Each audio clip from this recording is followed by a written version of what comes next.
Hey guys, and welcome back. Settle in, get cozy. Tonight we're telling a story that begins on what should have been the happiest day of a young woman's life. Imagine the perfect wedding morning. The dress is a dream, the future looks bright, but the mother of the bride? Well, she has a different plan. A plan that involves her daughter's fiancé and his hotel room. Let's begin with Sandra. Hey guys, and welcome. Tonight, we're settling in for a story that starts with all the promise of a fairy tale, because of course it does. It begins with sunshine, white lace, and the kind of giddy excitement that only comes on a day you've been planning for what feels like an eternity.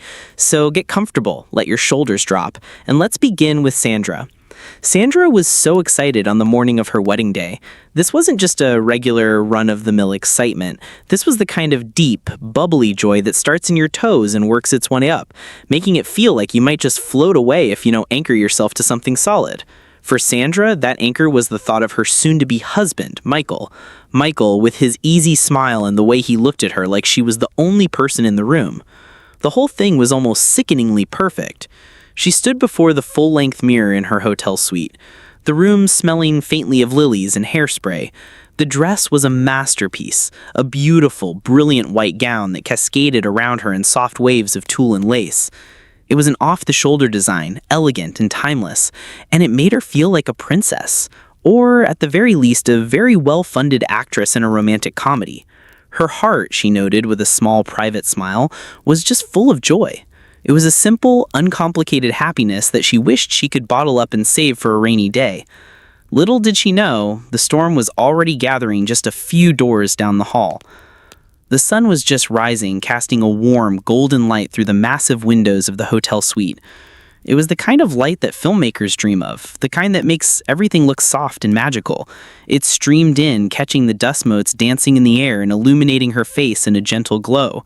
It was all very cinematic. She felt like she was living in a dream, ready to marry her prince.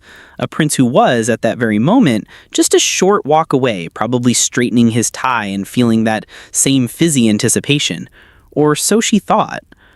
The plan was simple. A quick, secret visit to his room before the chaos of the day truly began. A stolen moment, just for the two of them. It felt romantic, a little bit mischievous, and entirely necessary.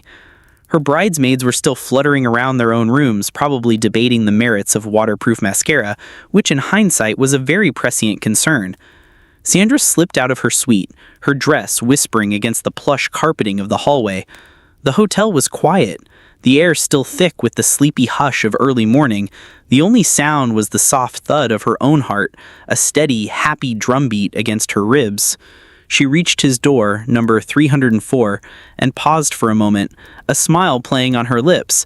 She imagined his face when he saw her, the surprise turning into that familiar, loving grin. She pictured him pulling her into his arms, careful not to crush the gown she'd spent a small fortune on. It was a perfect little fantasy for a perfect morning. She raised her hand, not to knock, but to use the spare key card she had, because this was meant to be a surprise after all. She slid the card into the slot. The little green light blinked its permission, and the lock clicked softly. She pushed the heavy door inward, stepping into the dim room, but as she entered the room where her soon-to-be husband was staying, that perfect bubble-wrap world of happiness she'd so carefully constructed didn't just pop, it shattered, violently. Her happiness, so bright and buoyant just moments before, turned instantly into shock, a cold, heavy shock that rooted her to the spot. There, on the bed, were two figures. One was her husband-to-be, Michael. That much was clear. The other was her own mother, Monica. And Monica, dear Monica, who had helped her pick out the very dress she was wearing, was on top of him. Sandra froze. Her heart, which had been pounding with joy, now pounded with a terrible, deafening rhythm in her chest. It felt like a trapped bird beating its wings frantically against her ribs. Every single happy thought, every dream of their future, every romantic notion she had entertained just seconds ago, evaporated. It was all replaced by a single horrifying image that burned itself onto the back of her eyelids. Her mouth went dry. A wave of nausea rolled through her. She tried to make sense of what she was seeing, her mind refusing to process the scene before her. It was like a glitch in the Matrix, a scene from a movie so outrageously terrible you'd laugh if it weren't your own life. Her mother, her fiancé, together on the morning of her wedding day. The universe, it seemed, had a truly wicked sense of humor. Finally, after what felt like a lifetime of frozen silence, she managed a single choked whisper. "Mom?" Her mother, Monica, looked up. Her eyes, wide with panic, met her Sandra's. She saw her daughter standing there in her beautiful white gown, a ghost at a feast that had yet to begin. The color drained from her face, leaving it pale with the stark, ugly truth of her embarrassment. She scrambled off the bed, a clumsy, ungraceful movement that was a world away from the poised woman Sandra had always known. Her husband-to-be, Michael, looked just as shocked and just as ashamed, his muscular frame looking suddenly small and pathetic under the weight of his betrayal. He couldn't even look at her. Without another word, Sandra turned and ran. There was nothing to say, nothing to process. There was only the overwhelming primal need to escape. She fled from the room, the beautiful white dress that had been a symbol of her joy, now feeling like a shroud. Tears, hot and furious, filled her eyes, blurring the elegant hotel corridor into a watery, distorted nightmare. She ran, her only thought to get away, to somehow outrun the terrible image that was now seared into her memory forever. Sandra ran as fast as she could, which wasn't very fast in a corseted gown and heels designed for pageantry, not a desperate escape. Her wedding gown, a cloud of white, flowed behind her, a stark contrast to the darkness that was now consuming her. The tears that blurred her vision were relentless. They streamed down her face, a mix of shock, betrayal, and a profound, soul-crushing sadness. She kept running, blindly, desperately trying to escape the terrible scene she had just witnessed, a scene that her mind kept replaying in a cruel, endless loop. The image of her mother, her own mother, with the man she was supposed to marry. It was a betrayal so profound, so unthinkable, that her mind couldn't quite grasp its edges. Behind her, she could hear a door opening and a panicked voice calling her name. It was Michael. Of course it was Michael. He had quickly realized what was happening, or rather what had been discovered, and now he was running after her. "Sandra, wait," he called out. "It's not what you think." Oh, the classic line, the go-to phrase for every person caught in a situation that is exactly what it looks like. His voice was filled with a desperate, unconvincing urgency. Sandra didn't slow down. She couldn't. The sound of his voice was like salt in a wound she hadn't even known she had. But as Michael rushed out into the hallway, his noble pursuit was cut comically short. He suddenly realized something that, in the heat of the moment, he had completely forgotten. He was only in his underwear, boxer shorts to be precise. There he was, a chiseled specimen of a man, ready to chase down the love of his life and explain away the inexplicable, all while wearing nothing but his briefs. The sheer absurdity of it would have been funny on any other day. Embarrassed, he stopped. He looked down at himself, then back at Sandra's retreating form. The desperation on his face was quickly replaced by a flush of pure, unadulterated humiliation. He stood there for a moment, torn between chasing his fiancée and preserving what little dignity he had left. Dignity, naturally, won out. He turned around and quickly ran back to his room to get dressed, leaving Sandra to flee unpursued for the moment. One crisis at a time, I suppose.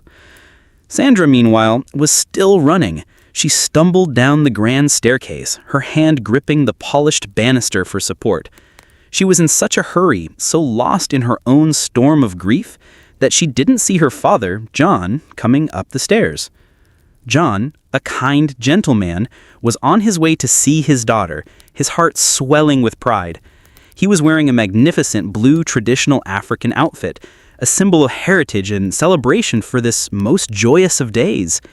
She bumped into him hard, a collision of joy and despair. The impact nearly knocked them both over. John, startled, caught her, his strong hands steadying her. His face, which had been beaming with paternal love, was instantly filled with concern. "Sandra, what's wrong? What happened?" he asked, his voice gentle as he took in the sight of his daughter, her face streaked with tears, her perfect makeup ruined. But Sandra couldn't find the words. She was too shocked, too hurt. How could she possibly explain the horror she had just seen? How could she tell her father that his own wife had betrayed them all in the most grotesque way imaginable? All she could say, all she could manage to choke out was, "Mom." She pointed a trembling finger back up the stairs, shakily, towards Michael's hotel room. Then, without another word, she pulled away from her father's grasp and continued her flight down the stairs, her heart racing. John stood there, frozen on the staircase, a statue of confusion and worry. Something was very, very wrong.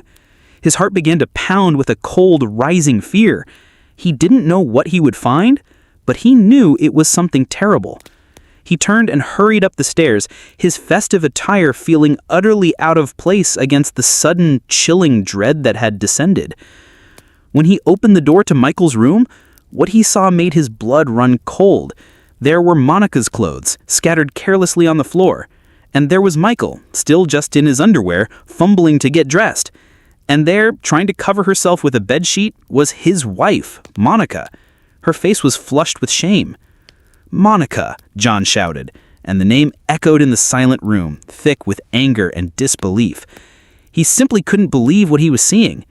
This was a nightmare, a waking, breathing nightmare from which there was no escape. Michael was too ashamed to meet his eyes, his gaze fixed on the floor, and Monica, feeling the crushing weight of her actions, bent her head in shame, unable to look at the husband she had so thoroughly betrayed. The room was filled with a heavy, suffocating silence, broken only by the sound of John's labored breathing as he tried to make sense of the situation, a situation that seemed to defy all logic, all decency. His perfect day, his daughter's perfect day, was in ruins. Sandra burst out of the hotel doors and into the morning light, her heart still pounding in her chest. She ran towards the exit, towards the street, towards anywhere that wasn't here. She didn't know where she was going. She just wanted to get as far away as possible. Her wedding gown fluttered behind her like a ghost, a haunting reminder of the dream that had just died. As she approached the hotel gate, she didn't notice the sleek, dark car pulling up. She was lost in her thoughts, lost in her tears. The driver saw her at the last moment, a frantic vision in white. He slammed on the brakes and honked the horn loudly, but it was too late. Sandra, blinded by her grief, ran straight into the car's path. There was a sickening screech of tires on asphalt. The car swerved, coming to a halt just as it made contact.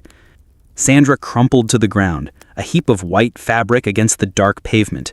The driver, a distinguished-looking man with graying hair, jumped out of the car in a panic. It was Michael's father, Chief Nicholas, who had just arrived from a long business trip in the United States, excited and eager to attend his son's wedding. He couldn't believe his eyes. He saw the beautiful young woman he knew to be his son's fiancé lying on the ground in her wedding gown. He had seen her running like she was chased by a ghost. And now this. But before he could even begin to ask what was wrong, he saw that Sandra had already collapsed. She had fainted from the shock, the emotional toll of the morning finally overwhelming her. Chief Nicholas rushed to her side, his own heart now racing with worry. "Sandra, Sandra, can you hear me?" He called out, but there was no response. Her eyes were closed, and she lay unnervingly still on the ground. Panic set in. A security guard who was standing nearby saw the commotion and quickly ran over. Together, they gently lifted Sandra's limp body into the back seat of the chief's car. "We need to get her to the hospital, now," Chief Nicholas commanded, his voice trembling. The security man nodded, and they quickly got into the car. Chief Nicholas sped off towards the hospital, his mind a whirlwind of questions. What had happened? Why was Sandra running like that? And why was she all alone on her wedding day? The joyous celebration he had been anticipating had taken a dark, confusing turn, and he was completely lost. Meanwhile, back at the hotel, the gears of confusion were grinding at full speed. Michael, having finally managed to pull on a suit, because one must maintain appearances even in the midst of a personal apocalypse, ran out into the hallway, hoping to find Sandra. He was too late. He saw his father's car speeding away from the hotel entrance and caught a horrifying glimpse of Sandra, limp and lifeless, lying in the back seat. His heart sunk. It plummeted from his chest, right down into the pit of his stomach, a cold, heavy stone of dread. "Dad, wait!" he shouted, a useless, desperate cry into the morning air. The car was already too far ahead.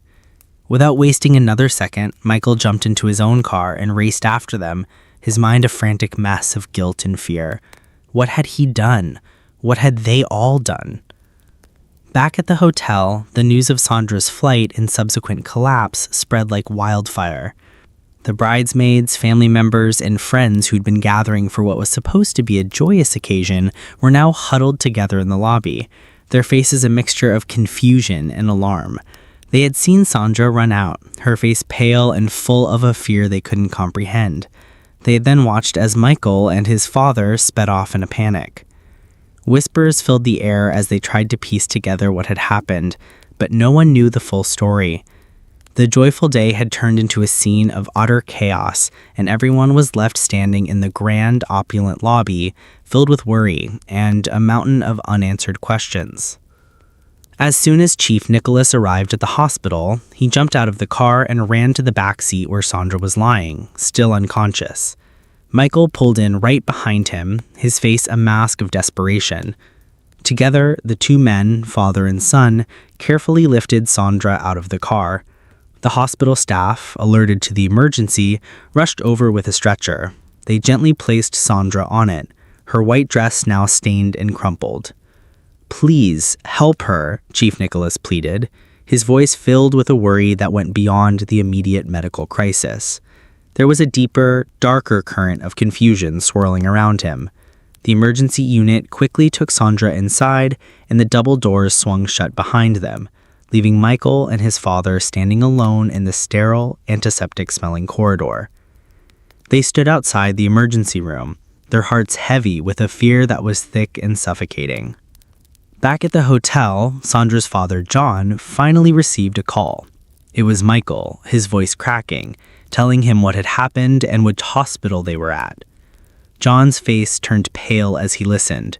Without wasting a moment, he rushed to his car, his mind reeling. He was about to start the engine when he heard a voice from behind. "Wait, John, I'm coming with you." It was Monica. She stood there, her face a canvas of guilt and worry. John looked at her, and a wave of cold fury washed over him. But this wasn't the time. His daughter was in the hospital. He gave her a cold, hard look, a look that promised a reckoning to come, and then he hissed under his breath before slamming the car door shut.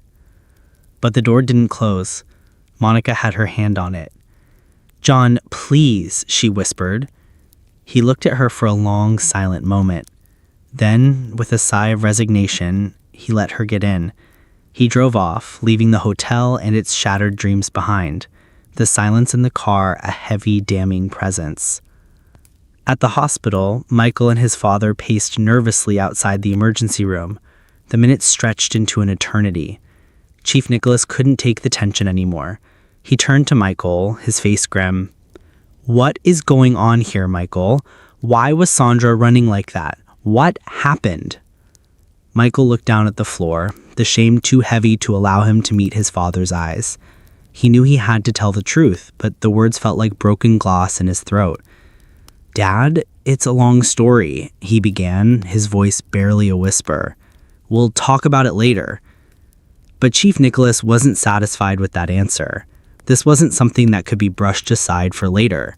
He placed a firm, heavy hand on Michael's shoulder and looked him straight in the eyes. "Michael, this is serious. I need to know what's going on, and I need to know now," he said, his voice firm, leaving no room for argument. Michael took a deep breath, the sterile hospital air doing nothing to calm the storm inside him. Just as he was about to explain, the doors of the emergency room swung open, and John walked in, followed closely by Monica. John's face was a mask of worry as he rushed towards them. "How is she? Is she okay?" As soon as Sandra's father, John, entered the hospital hallway, he saw Michael's dad, Chief Nicholas, standing there. For a moment, the two men just stared at each other. Their eyes were filled with a complex cocktail of emotions: confusion, anger, worry, and a shared history that was about to become excruciatingly relevant. Then suddenly, Chief Nicholas broke the silence. "John," he said, his voice low and dangerous, John was speechless. He felt a deep, chilling sense of guilt wash over him. Just as he was about to say something, anything, the hospital doors swung open again, and Monica walked in, accompanied by Sandra's younger brother, David. When Monica saw Chief Nicholas standing there, she froze. Her eyes went wide with a surprise that was quickly followed by a dawning horror. "Nicholas," she gasped, her voice trembling. Michael looked at the scene unfolding before him, utterly confused. He had no idea what was going on. Why were his parents and Sandra's parents acting like this? What was the connection between them? His mind raced with questions, but before he could voice any of them, his father, Chief Nicholas, turned to him, his face serious. "Who are these people, Michael? Do you know them?" Nicholas asked, his gaze flicking from John to Monica. Michael nodded slowly, the situation growing stranger by the second. "Dad, these are Sandra's parents," he said, his voice hesitant. "Do you know them?" The moment Michael said that, Chief Nicholas turned deadly pale. He stared at John and Monica, his expression a mixture of shock and utter disbelief. "What?" he shouted, the word echoing down the quiet hospital corridor. "This marriage can never happen. You will not marry Sandra." Michael was stunned. "But Dad, why?" he asked, his voice filled with confusion. He couldn't understand why his father was so angry, so vehemently against a marriage he had previously supported. What was happening? Why was his father so against the marriage now? Chief Nicholas clenched his fists, his mind spinning with memories of the past, of a betrayal he thought he had buried long ago. He looked at John, then at Monica, and his heart filled with a fresh wave of anger and pain. He knew something Michael didn't know, something that made this marriage not just a bad idea, but an absolute, horrifying impossibility. But the truth was too hard to speak out loud, especially in that moment, in this place. The hospital hallway was filled with a tension so thick it was hard to breathe. The joyful wedding had dissolved into a tangled mess of secrets and lies, and the worst was yet to come. The air in the hospital waiting room was thick with unspoken questions. Michael and Sandra's families stood in small, fractured groups, the initial shock giving way to a tense, simmering confusion. The doctor's announcement about Sandra's and John's mismatched blood types had planted a seed of doubt that was now beginning to sprout in the most unsettling ways. John himself looked as if he'd seen a ghost, his face pale, his eyes darting between his wife, Monica, and his old friend, Chief Nicholas. A few days later, after Sandra was discharged from the hospital, the storm had not passed. It had merely moved, settling over their homes like a dark, heavy cloud. The focus had shifted entirely from the wedding to Sandra's health and the bewildering mystery that now shrouded their families. The joy of the wedding day was a distant, painful memory, overshadowed by the events that had unfolded. Recognizing that the situation could not be ignored, Sandra's dad, John, invited both Chief Nicholas's family and his own to his house. He wanted to address the shocking discovery about Sandra's blood type and, hopefully, clear the air about what had happened. He was a man who believed in facing problems head-on, but even he was not prepared for the truth that was about to be unearthed. When everyone gathered at John's house, there was a heavy, awkward silence in the room. The two families, once on the verge of being united by marriage, now sat on opposite sides of the lavish living room, the space between them a chasm of mistrust and suspicion. John took a deep breath and began, his voice strained. "First, I want to apologize to you, Nicholas," he said, looking at his old friend. "I am truly sorry for all the trouble and confusion." Chief Nicholas nodded, his face still a mask of anger and sadness. He had been betrayed once by these people, and now it seemed the past was coming back to haunt them all. John continued, his voice growing stronger. "We need to get to the bottom of this. Monica," he said, turning to his wife, "please tell us, who is the biological father of Sandra?" Monica, sitting with her head bowed, was filled with a shame so profound it was almost a physical weight. She hesitated, not wanting to reveal the truth, a truth she had buried for decades. but she could feel the weight of everyone's eyes on her, pressing down, demanding an answer. After much encouragement and pleading from both families, Monica finally spoke, her voice barely a whisper. I think the biological father of Sandra is Nicholas, she said, her voice trembling.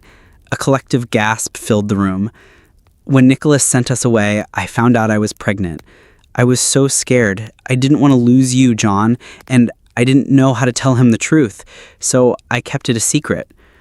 The room fell silent once more, the weight of her confession hanging in the air. Everyone was in shock. Sandra looked at her mother and the man she had called her father, tears welling up in her eyes, unable to answer. The room was filled with a mix of anger, sadness, and confusion as everyone tried to come to terms with the truth. The story of betrayal and secrecy had come to light, and it was clear that the road to healing and understanding would take a long, long time. The past had caught up with them, and the future was uncertain. But the revelations were not over.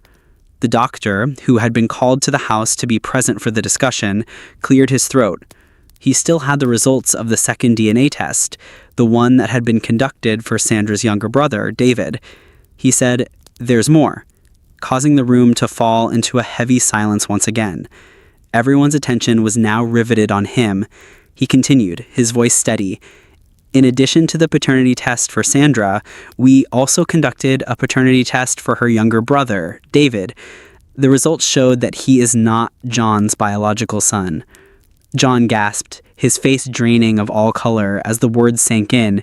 He looked over at Monica, who immediately looked away, her face flushed with a new wave of embarrassment. She could feel the weight of everyone's eyes on her, and she wished she could just disappear. John couldn't hold back his grief. "Monica," he whispered, his voice filled with a pain that was almost unbearable. The room erupted into chaos once again. Chief Nicholas was beside himself, trying to understand the full scope of the deception. Sandra, overwhelmed by the turn of events, clung to her younger brother, tears streaming down her face. Michael was still sobbing, his heart breaking at the thought of losing not only his fiancé, but also the life he had planned. In the midst of the emotional turmoil, the doctor sat quietly, allowing the family to process the shocking news. The room was filled with a mix of sorrow, disbelief, and a sense of helplessness as they faced the reality of their situation. The story of betrayal and secrecy had come to light, and it was clear that the road to healing would be long and arduous. The house was filled with the heavy silence of unspoken thoughts, each person lost in their own world of pain and confusion. The loves that had once brought them joy now brought only pain. As the days dragged on, they could only hope that the truth, whatever it may be, would eventually bring them some kind of peace. The day of the DNA test had finally arrived, and the atmosphere was tense. Sandra, Michael, Chief Nicholas, John, Monica, and Sandra's younger brother all made their way to the clinic, each carrying the heavy weight of their worries. The DNA samples were collected meticulously, and the waiting began again. The entire household was on edge, waiting for the results that would change their lives forever.